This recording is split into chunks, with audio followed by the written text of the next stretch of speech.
وختي به د زړه څه په تکلیف وم، اوس ډېر ارام یم، د ارام احساس کوم. وختي به په تکلیف وم، نو موږ د دوی څخه ډېره مننه.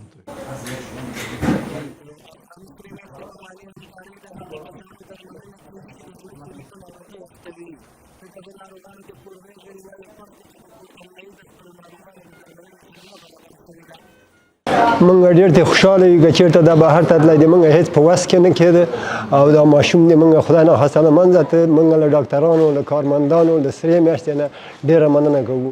خدای دې خیر ورکړي چې موږ دا مشکل یې راته رفع کړ او موږ ډېر بېوزله خلک یې، حتی د موږ د کرایې پیسې لا نه درلودې، د عملیات خو لا ایسته پرېږده، خو موږ له دې کارمندانو نه، له ډاکټرانو نه، له سرې میاشتې نه، له دې دولت نه، له ټولو نه موږ هیلهمندي کوو او ډېر خوشحاله یو. خدای دې ښه ورسره وکړي. سرې میاشتې مو عریضه وکړله، هغو بیا زموږ قبولي وکړل، موږ یې بیا دغه روغتون ته معرفي کړلو، اریانا طبي کمپلکس ته دغه کړلو.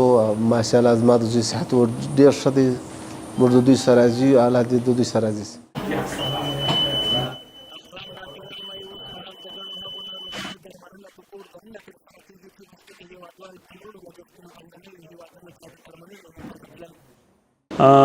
هغه خلک چې خپل مریضان مخکې خارج ته بیول، هغو ته زما یو خوشخبري دا ده چې دې نه وروسته مریضان دې خارج ته نه لیږي.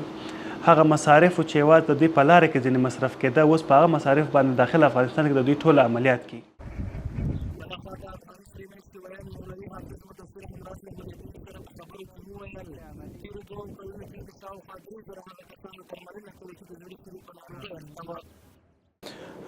په تیرو 2 کلونو کې تقریبا تر 3,000 پورې دغسې ناروغان چې هغه د زړه سوري ناروغي لري او له دې ناروغۍ نه کړېدل، په تیرو 2 کلونو کې تقریبا 3,000 داسې ماشومان افغاني سرې میاشتې تداوي کړي دي.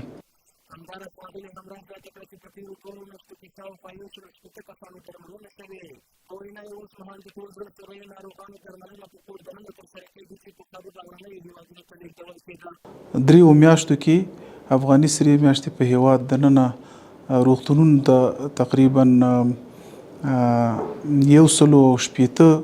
دغسې ناروغان معرفي کړي دي چې هغه به انشاءالله په لنډ وخت کې تداوي شي او خپلو کورونو ته به د صحت په جامو کې ستانه شي.